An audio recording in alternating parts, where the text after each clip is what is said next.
Ribuan prajurit disiagakan dan melakukan apel pengamanan pasukan di lapangan Rindam 4 di Ponegoro, Magelang, Jawa Tengah. Dipimpin Komandan Korem 072 Pamungkas. Bukan tanpa alasan, para Menteri Kabinet Merah Putih akan tiba di Kompleks Akademi Militer untuk menjalani pembekalan. Pembekalan di Akademi Militer kembali dijelaskan Presiden Prabowo Subianto dalam sidang Kabinet Paripurna Perdana di kantor Presiden Istana Kepresidenan Jakarta.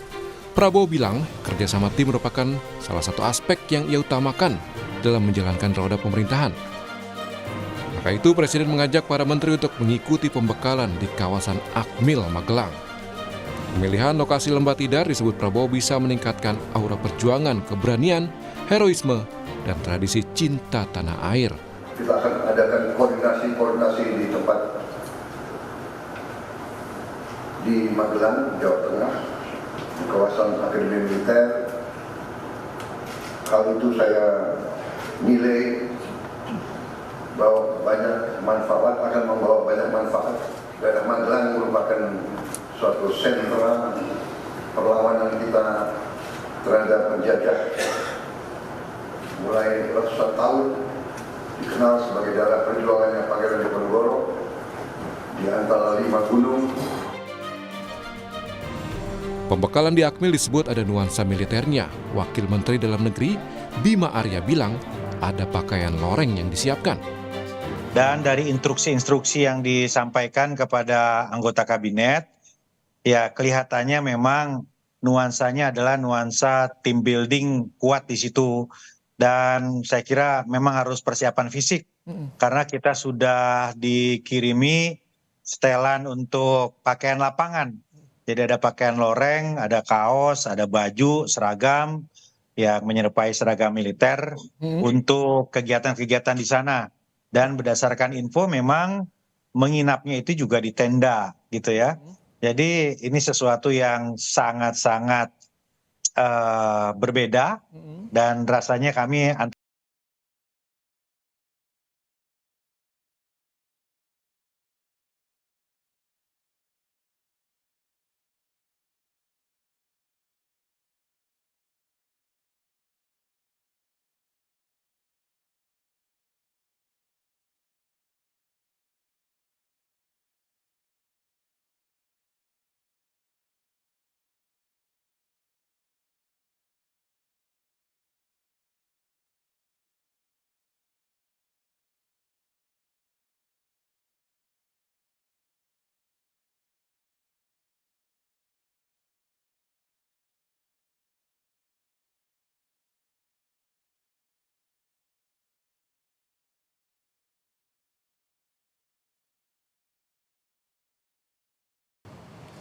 Saudara, kerjasama tim menjadi fokus utama pembekalan menteri dan anggota kabinet lainnya di kawasan Akademi Militer Magelang. Apa akan ada nuansa militer pada pembekalan kali ini atau hanya lokasinya saja yang di Akmil? Kita akan bahas bersama Menteri Koperasi Budi Ari Setiadi, analis politik yang juga Direktur Eksekutif Indo Strategik Khairul Umam, dan psikolog Andik Matulesi. Selamat pagi Bapak-bapak. Selamat pagi. Selamat pagi. Pagi Pak Menteri. Selamat pagi. Pagi. Ini ada Pagi semua. Pagi Pak Menteri, ini yang berbeda, satu hal yang berbeda di kabinet kali ini, bahwa ada pembekalan di Akademi Militer, di kawasan Akademi Militer di Magelang, Jawa Tengah. Nah, kalau tadi kita lihat berita pengantar ya, ada Mas Wamendagri, Mas Bima Arya itu antusias katanya untuk mengikuti pembekalan. Lalu Mas AHY, Mas Menko juga mengatakan ini satu nostalgia karena kita pernah ditempa pendidikan militer di sana. Kalau Pak Budi sendiri punya kesan apa terhadap pembekalan yang akan dihadapi nanti? Seperti disampaikan Pak Presiden dalam rapat kabinet, memang tujuan keberangkatan kami semua tim Kabinet Merah Putih ke Magelang ini memang untuk memperkuat teamwork. Ya. Karena memang persoalan bangsa, persoalan negara, dan persoalan kerakyatan ini harus diselesaikan secara bersama-sama. Tidak ada lagi ego sektoral, tidak ada lagi bisa jalan sendiri. Jadi semangatnya harus semangat kebersamaan. Karena banyak permasalahan itu harus dikerjakan bersama-sama. Karena itu pembangunan team building perkuatan teamwork ini menjadi penting bagi jalannya pada pemerintahan khususnya kabinet Merah Putih gitu Mas. Oke. Sepertinya juga ada hal khusus yang ingin ditunjukkan oleh Presiden Pak Prabowo Subianto lewat pembekalan ini. Kalau Anda melihatnya tujuan selain tadi karakter building, leadership gitu, ada unsur lainnya misalnya melatih kedisiplinan begitu para menteri atau ada kesan lain, Pak Budi? Ya pasti karena sesuai dengan namanya Kabinet Merah Putih ini kan simbol persatuan, simbol kebersamaan, simbol kebangsaan, dan juga Pak Presiden menekankan tentang pentingnya persatuan nasional. Karena perjalanan catatan sejarah bangsa-bangsa di dunia juga mengatakan bahwa hanya bangsa yang bersatu, bergerak secara militan lah yang bisa membuat negara menjadi maju. Dan itu ditekankan oleh Pak Presiden kepada kami semua. Kami sebagai pembantu beliau di Kabinet Merah Putih memang dituntut mutlak untuk bekerja sama, punya semangat, punya loyalitas, cinta tanah air, dan sebagainya. Ya, satu kalimat yang saya catat, semangat militan, ini satu hal yang positif Pak Menteri. Semangat militan yang dibangun oleh kabinetnya Pak Prabowo, Kabinet Merah Putih. Artinya sudah siap untuk menjadi menteri yang militan, begitu ya, 5 tahun ke depan Pak Budi ya? Dalam pengertian militan ini loyalitas terhadap pekerjaan dan juga loyalitas terhadap bangsa, negara, rakyat gitu. Kepentingan negara, kepentingan bangsa, kepentingan rakyat di atas segalanya. Sehingga kita berasal dari latar belakang yang berbeda-beda, partai politik, kelompok, tetapi yang pasti kepentingan negara, kepentingan bangsa, kepentingan rakyat harus ditempatkan tertinggi di atas kepentingan yang lain. Karena kita sebagai pelayan publik harus memberikan yang terbaik buat bangsa, negara, dan rakyat ini gitu. Oke. Mas Umam, secara politik bangsaan, apa yang ingin didapat Presiden sebenarnya? Kalau tadi Pak Budi mengatakan, Pak Menteri, semangat militansi untuk membangun bangsa dan negara, kebersamaan, leadership, dan juga kalau saya menggarisbawahi soal kedisiplinan. Kalau Anda punya analisis lain soal pembekalan yang akan dilakukan di Bukit Tidar ini nanti? Ya, memang apa yang dilakukan oleh Presiden Prabowo tentu ini tidak lepas dari memori beliau yang memang dididik dalam tradisi militer. Dan kalau misal kita cermati, sejak Akademi Militer berdiri pada tahun 1957, memang Lembah Tidar itu seringkali disebut sebagai kawah Candra di Muka, yaitu tempat di mana para taruna, tepatnya para prajurit, ditempa secara tangguh, disiplin, dan kemudian bermental baja. Nah, di dalam konteks ini kemudian mereka dalam proses kawah Candra di Muka itu diharapkan kemudian bukan hanya dalam konteks ini tentu adalah para menteri dan juga para wakil menteri, diharapkan kemudian bisa bertransformasi menjadi seorang sipil tetapi memiliki karakter perwira yang berjiwa ksatria, patriotik, dan siap mengabdi pada negara. Nah, oleh karena itu saya membayangkan Bang Muni atau Pak Menteri ini begitu nanti selesai dari kawah Candra di Muka di Lembah Tidar, nanti akan bertransformasi menjadi bagian dari para ksatria Lembah Tidar. Nah, itu yang kemudian barangkali menjadi target simbolik ya. Tetapi di saat yang sama tentu forum-forum semacam ini, kegiatan-kegiatan semacam ini memiliki makna dan juga fungsi, yaitu melahirkan atau menguatkan emotional bonding, sehingga kemudian kebersamaan di antara jajaran, karena bagaimanapun juga kabinet Merah Putih ini adalah kabinet yang memiliki warna yang sangat beragam. Hampir semua kekuatan politik per hari ini tampaknya minus PDIP dan juga Nasdem, meskipun Nasdem juga secara politik tetap memberikan dukungan kepada pemerintahan Prabowo Gibran. Tetapi bahwa karakter yang cukup variatif ini, elemen kekuatan politik yang cukup variatif ini, kalau misal kemudian tidak dimitigasi dengan pola pendekatan yang jauh lebih solid, lebih komprehensif, memang berpotensi kemudian melahirkan friksi-friksi, manuver-manuver yang justru bisa memunculkan turbulensi yang tidak produktif dalam sebuah pemerintahan. Oleh karena itu, ini akan diharapkan tampaknya memunculkan esprit de corps atau semacam jiwa korsa, kebersamaan di tengah perbedaan yang cukup beragam. Oleh karena itu semalam kita diskusi itu.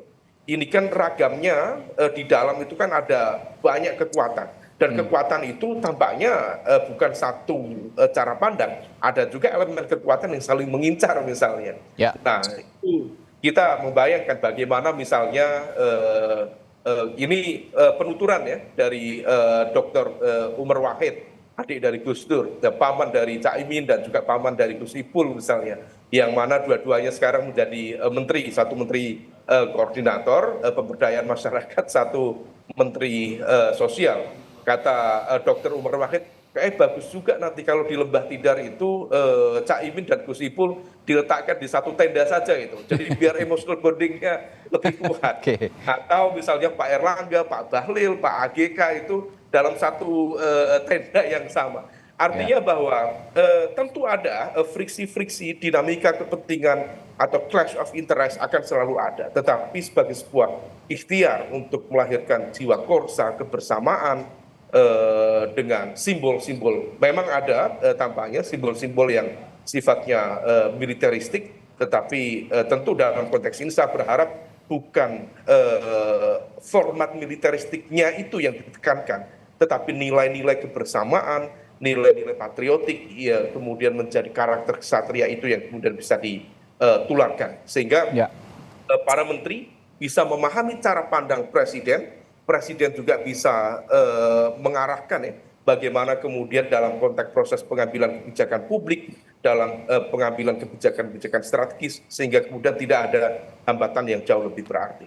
Oke, Mas Umam, untuk kalangan sipil ini tentu hal yang baru tentu saja untuk mengikuti pembekalan semacam yang dilakukan di Lembah Tidar ini di Magelang, Jawa Tengah. Kira-kira hal apa saja yang bisa didapat dari kalangan sipil lewat pembekalan semacam ini? Apakah akan ada output yang nantinya juga berbau Lembah Tidar begitu kira-kira? Ya, kita tidak tahu persis ya bagaimana format yang akan digunakan. Tetapi kalau misalnya dalam proses Kawah Chandra di muka di Lembah Tidar, seringkali memang karakternya dua. Bahkan kalau misal kita merujuk pada konsep Trisakti Wiratama atau tiga elemen dasar, kekuatan dasar, sehingga kemudian seorang taruna bisa mendapatkan predikat bintang Adimakayasa, jadi standar tertinggi dari seorang taruna atau perwira, itu adalah kekuatan intelektual, kekuatan fisik, dan juga karakter. Jadi intelektual atau fisik dulu, kemudian karakter, kemudian baru intelektual. Nah, ini yang kemudian barangkali tentu tidak bisa membentuk dalam sebuah format yang betul-betul solid dalam arti ya 3 hari apa yang bisa diharapkan. Tetapi setidaknya memang bisa kemudian memunculkan nilai-nilai kebersamaan, loyalitas, saling mendukung sebagai bagian dari tim pemerintahan yang sama. Nah, oleh karena itu kita belum tahu persis formatnya seperti apa. Kalau menggunakan format militer betul, maka harus seimbang tuh antara konteks intelektual dan mental ditempa dalam model yang sangat deras, plus ada fisiknya. Nah, saya tidak tahu persis apakah Bang Muni, Pak Menteri Koperasi siap untuk push up dan model-model rindam. Tapi kalau misal saya menduga tidak akan menggunakan proses pendekatan pelatihan fisik secara intens ya, tetapi yang terpenting adalah bonding dan juga loyalitas, sehingga dalam eksekusi kebijakan publik ke depan akan jauh lebih efektif. Ya, ini kan konteksnya berarti lebih ke fisik dan mental begitu, dan kalau fisik ya itu satu hal, tapi kalau mental itu yang akan didapat adalah mungkin ya outputnya adalah yang diharapkan adalah kedisiplinan, leadership, dan juga kerjasama tim yang kuat. Saya ke Pak Andik, kalau melihat dari sisi psikologis gitu, apa yang bisa didapat oleh para menteri dan wakil menteri dan juga lembaga setingkat menteri, pemimpin lembaga setingkat menteri untuk mengikuti pelatihan di Lembah Tidar? Apa yang akan didapat kira-kira secara psikologis? Yang jelas kan dari 48 menteri Menko dan 55 wamen itu kan dari berbagai latar belakang yang sangat berbeda satu dengan yang lain, yang bisa saja punya pengalaman menjadi menteri sebelumnya, Ya. tapi ada juga yang sama sekali tidak memiliki pengalaman menjadi atau di dalam birokrasi. Gitu. Nah, biasanya persoalan mereka yang paling penting adalah proses adaptasi. Bagaimana menyesuaikan diri dengan situasi yang baru. Karena pasti mereka-mereka yang belum pernah di birokrasi, belum pernah menjadi bagian di dalam birokrasi, pasti mereka punya kesenjangan di dalam bagaimana mereka berperilaku. Dan ini kan terlihat dalam beberapa kali, terlihat kegamangan-kegamangan, kesalahan-kesalahan dari beberapa orang dalam menghadapi, menyesuaikan diri situasi tersebut. Kalaupun ada memberikan pemahaman di Hambalang kan, beberapa hari sebelum dilantik, Ya. itu kan baru dari sisi kognisi ya, dari sisi knowledge, dari sisi kesadaran gitu. Tapi belum ada yang namanya emotional bonding di situ. Emotional bonding itu bisa dilakukan kalau melakukan pekerjaan bersama, melakukan kegiatan bersama. Nah, di Tidar ini, di lembah Tidar ini diharapkan mereka saling bertemu. Jadi tidak hanya sekedar tambahan informasi knowledge saja, Ya. tetapi juga ada ikatan-ikatan emosional di antara mereka. Karena pasti di antara mereka belum tentu ada kesepahaman, belum tentu ada friksi-friksi yang disebutkan oleh Mas Umar tadi. Ya. Tapi akan banyak sekali perbedaan-perbedaan latar belakang yang bisa memunculkan friksi. Selain itu, kalau saya yakin Pak Prabowo kan pernah menjadi bagian dalam kabinet sebelumnya, ya, dia punya preferensi. Kalau misalnya itu tidak dilakukan kegiatan bersama, pasti orang akan berjalan bersama. Orang tidak punya visi yang sama, orang tidak punya keinginan sama, orang tidak punya komitmen dan goal yang sama. Oleh karena itu, menurut saya adalah hal yang penting untuk mengumpulkan di lembah Tidar ini. Di satu sisi, tidak hanya sekedar persoalan Pak Prabowo pernah menjadi bagian dari situ ya, tetapi preferensi pernah di kabinet sebelumnya, preferensi bahwa yang bersangkutan juga pernah ditempa di situ, itu akan menjadi bagian yang penting bagi tim ya, jadi satu tim gitu. Ya, jadi adanya menjadi satu tim, satu komitmen, maka tentunya akan bisa memiliki satu tujuan. Walaupun hanya 3 hari, itu sebenarnya tidak kemudian menimbulkan emosional atau personal bonding yang sangat kuat gitu. Harus dilakukan berkali-kali gitu. Kalau hanya sekali saja, tentunya mungkin baru sampai pada, kalau skor 1 sampai 10 mungkin baru hanya sampai di tahap 3 atau 4.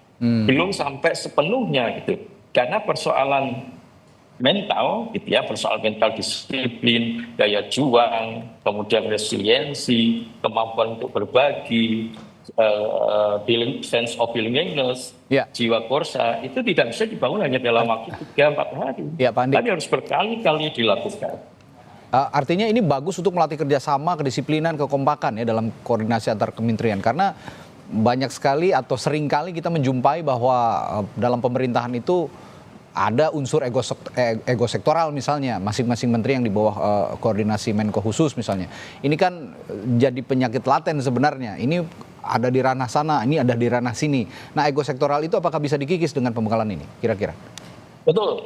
Ego sektoral, apalagi banyak kementerian baru yang sebelumnya jadi satu, kemudian berbanyak ya, misalnya di Kemendikbudristek dulunya 1 menjadi 3. Itu kan memahami tugas masing-masing saja, itu kan perlu. Ya. Padahal sebenarnya misalnya pada saat kita bicara tentang sekolah menengah dan dasar, tidak kita bicara tentang bagaimana pendidikan tinggi, bagaimana dengan budaya, membangun nilai-nilai budaya.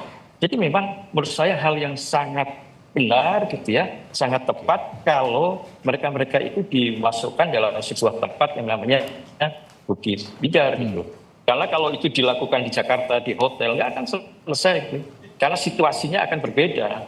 Di Bukit Tidar ada situasi yang berbeda, situasi yang tidak hanya sekedar persoalan mental, tetapi juga membutuhkan fisik gitu. Apalagi dalam konteks kita dihadapkan dengan alam itu, maka tentunya akan bisa membangun rasa solidaritas, rasa dinamika kelompok itu akan terbangun.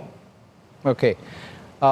Pak Menteri, Pak Muni, ini kalau melihat koordinasi begitu kan, sepertinya kementerian yang Anda pimpin ini nanti akan di bawah koordinasi Kementerian Pemberdayaan Masyarakat yang dipimpin oleh Gus Muhaimin.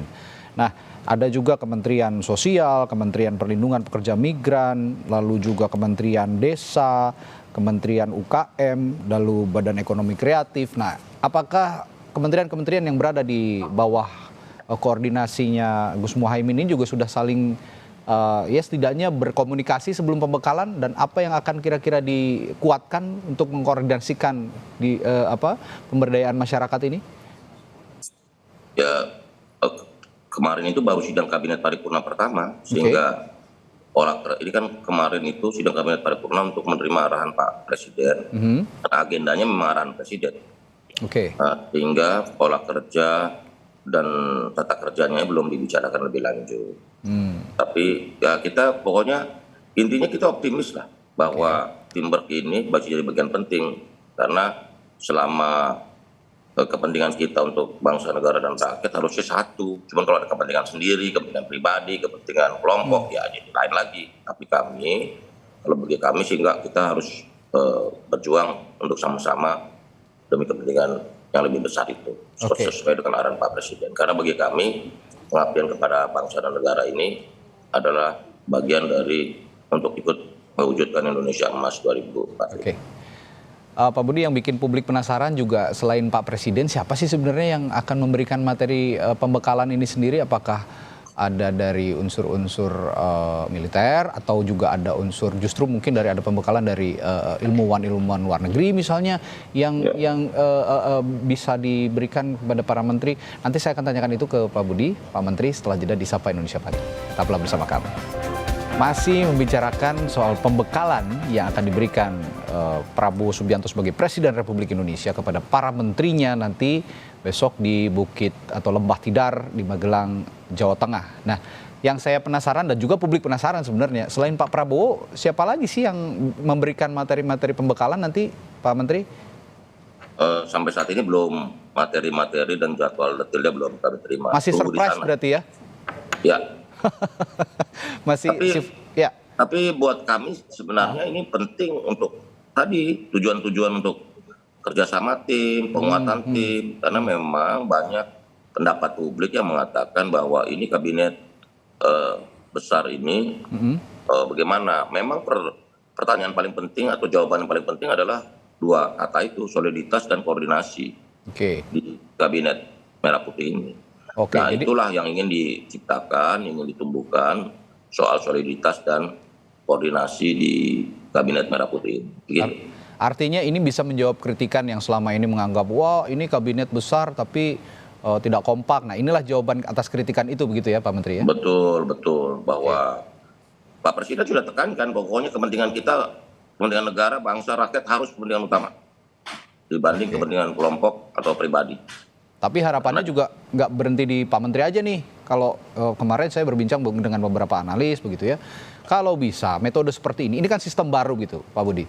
Kalau bisa ke bawahnya juga ikut juga diterapkan metode-metode semacam ini supaya untuk lebih solid lagi ke bawah gitu. Termasuk untuk kepentingan daerah.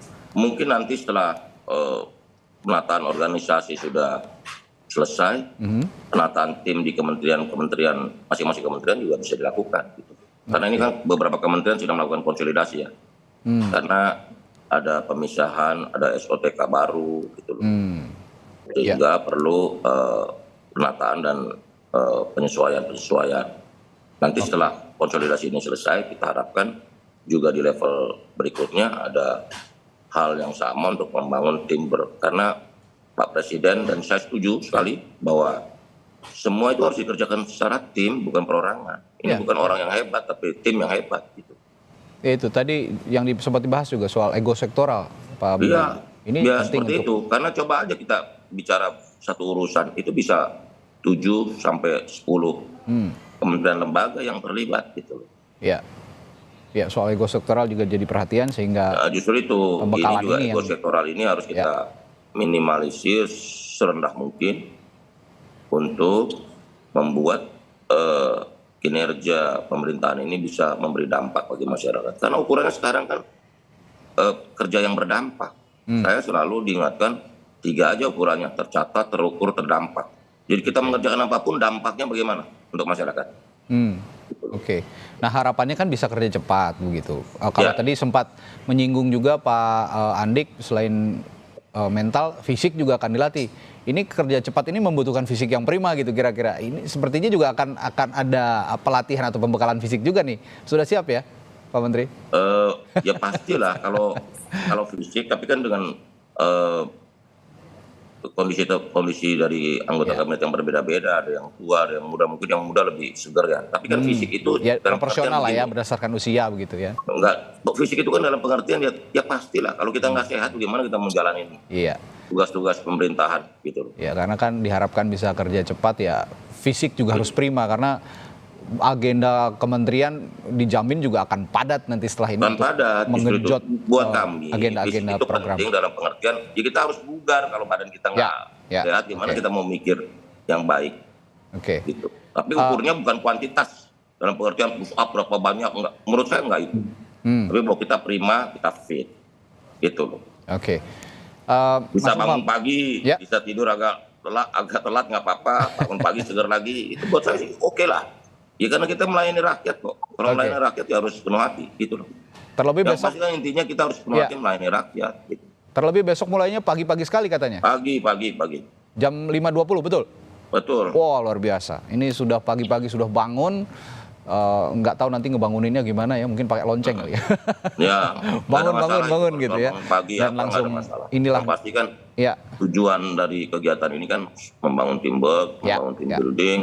Membuat soliditas dan juga kita disiplin dalam tugas dan tanggung jawab kita sesuai dengan tugas dan fungsi yang diberikan Pak Presiden kepada kami semua. Gitu.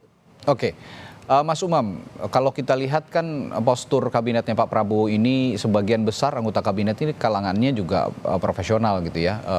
Ya hampir 50-50 lah, tapi banyak juga dari kalangan profesional yang sudah puluhan tahun pengalaman mengurus negara dan tahu dalam sisi birokrasi. Kalau soal ini bagaimana kaitannya dengan pembekalan besok?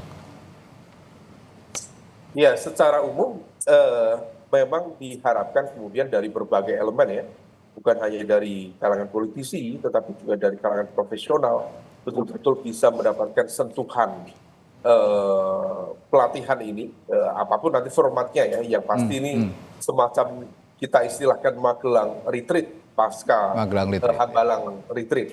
Kalau misal kemarin di Hambalang kita tahu ternyata isinya adalah pembekalan dan ada cukup banyak nama-nama besar yang ikut memberikan materi seperti Mearsheimer, tokoh dari kalangan dengan tradisi neorealis dalam studi hubungan internasional yang berasal dari University of Chicago, Amerika Serikat, kemudian tokoh-tokoh yang lain. Jadi memang penekanannya pada intelektual.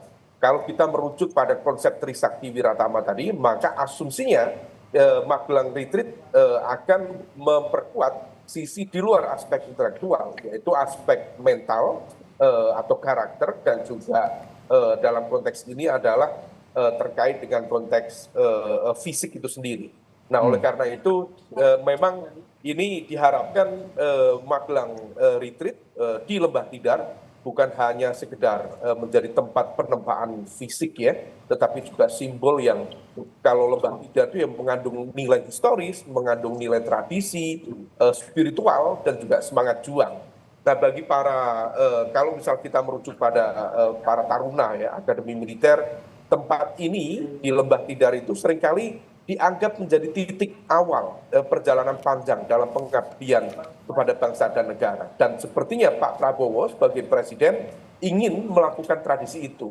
Bahkan jangankan dari kalangan profesional, kalau misal kita tahu ya dalam tradisi PNS atau ASN, itu sebelum mereka diangkat menjadi ASN, ada juga tradisi prajat atau prajabatan yang isinya adalah penanaman nilai-nilai juang dengan pendekatan pola-pola militeristik.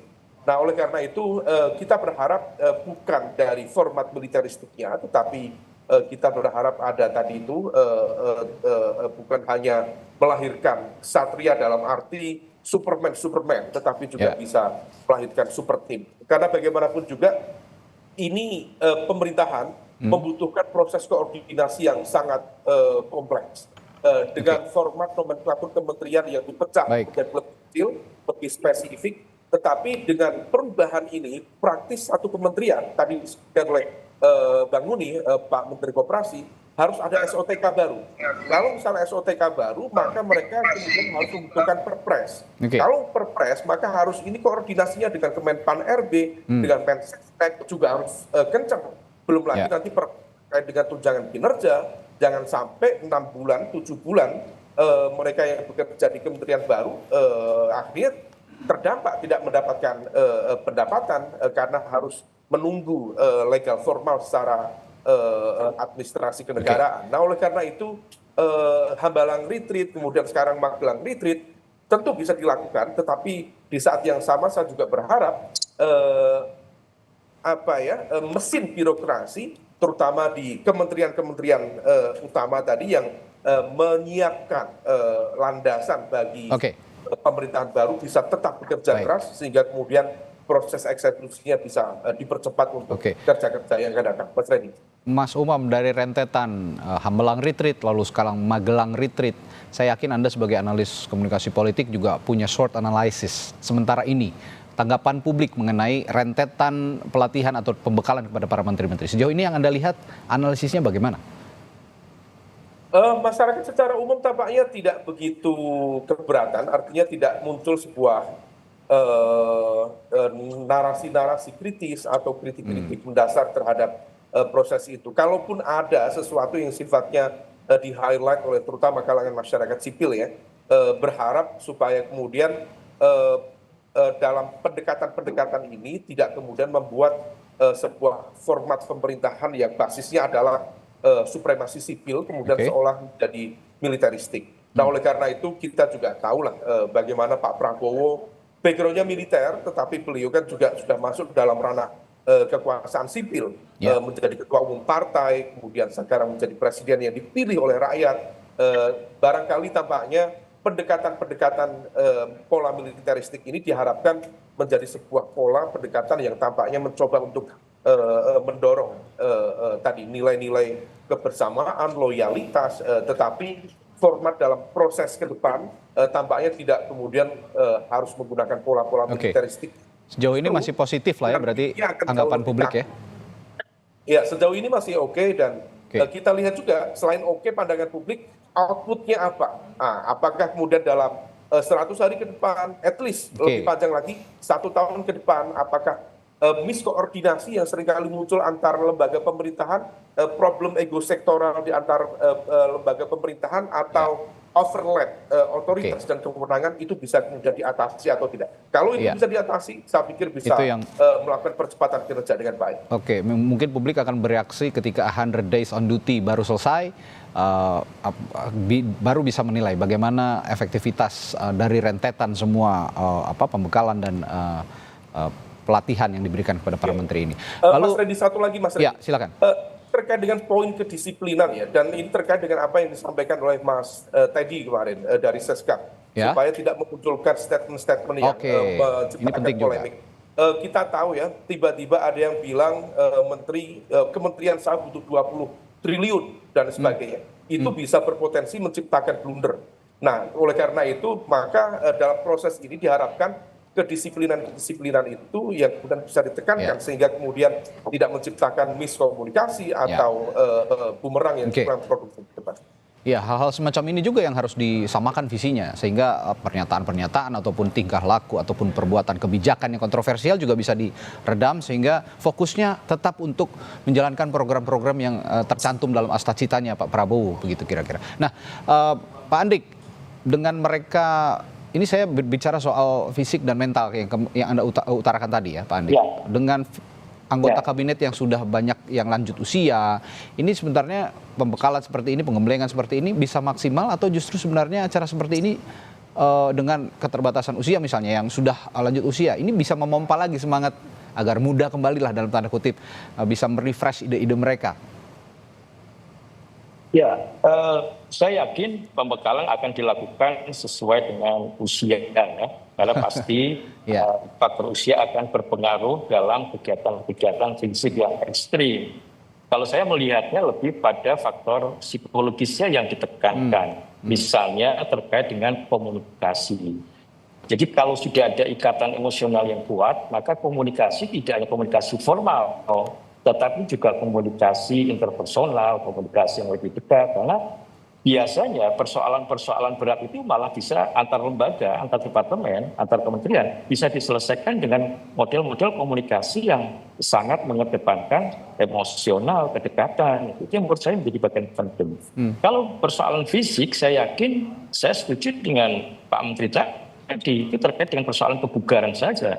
Ada proses pembiasaan. Jadi misalnya dari pagi bangun, kemudian melakukan kegiatan. Dan itu pun saya yakin akan dilakukan oleh seluruh menteri dalam 100 hari ke depan. Oleh karena itu faktor kebugaran, faktor fisik, kalau itu dilatih menjadi sebuah habituasi, sebuah kebiasaan yang dilakukan terus-menerus, tentunya juga akan meningkatkan kebugaran dan akan meningkatkan juga kemampuan para menteri untuk bekerja. Karena saya yakin dalam 100 hari ke depan tekanan publik besar, tekanan program-program yang diselesaikan juga banyak, apalagi menyambut di tahun depan ya. Jadi program-program yang akan dimunculkan di tahun depan juga pasti akan sangat lebih kompleks ya, karena diharapkan dengan jumlah yang besar maka akan bisa menyelesaikan persoalan-persoalan yang lebih besar lagi. Lebih besar. Jadi dan menurut lebih cepat, saya ya. faktor psikologis itulah yang sebenarnya lebih berperan ya. Bagaimana membangun sense of belonging, bagaimana berkomunikasi, meningkatkan ikatan emosional satu dengan yang lain, itu akan menurunkan ego struktural dari teman-teman kementerian. Oke, jelas Pak Nurlis. Saya ke Pak Budi Ari, Pak Menteri. Apa yang sudah dipersiapkan untuk besok nih Pak Menteri, baik fisik dan mental? Ya ini seperti sehari-hari aja, tidak ada persiapan khusus.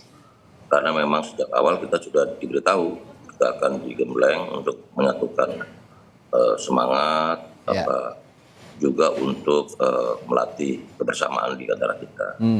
Yang pasti kita menjalankan program ini dengan sepenuh hati. Karena juga kita juga berharap kabinet ini tetap solid dan koordinasi bisa berjalan lancar dan mengedepankan kepentingan negara dan bangsa di atas kepentingan kelompok dan pribadi. Karena itu kita juga berharap setelah pelatihan kita bisa di Magelang ini kita bisa bekerja lebih cepat lagi untuk melayani rakyat. Semangat Pak Menteri untuk besok pembekalannya. Age is just a number, jadi usia bukan halangan untuk tetap semangat, untuk tetap bisa melayani rakyat dengan cepat tentunya, karena harapannya Pak Prabowo juga dengan postur kabinet yang besar, ini bisa kerja cepat langsung menyentuh ke masyarakat. Nah, pembekalan inilah yang jadi pintu awal, pintu masuk para menteri dan wakil menteri untuk bisa bekerja cepat, bisa disiplin, bonding satu sama lain, saling kerjasama yang punya kerjasama yang apik begitu kira-kira, dan emotional bonding juga yang tadi diungkapkan oleh Pak Andik sangat penting. Terima kasih para narasumber saya pagi hari ini. Menteri Koperasi Republik Indonesia Budi Ari Setiadi, lalu Mas Khairul Umam, analis komunikasi politik, serta Pak Andik setelah berada di Sapa Indonesia Pagi. Kita jumpa lagi lain waktu. Sehat selalu Bapak-bapak.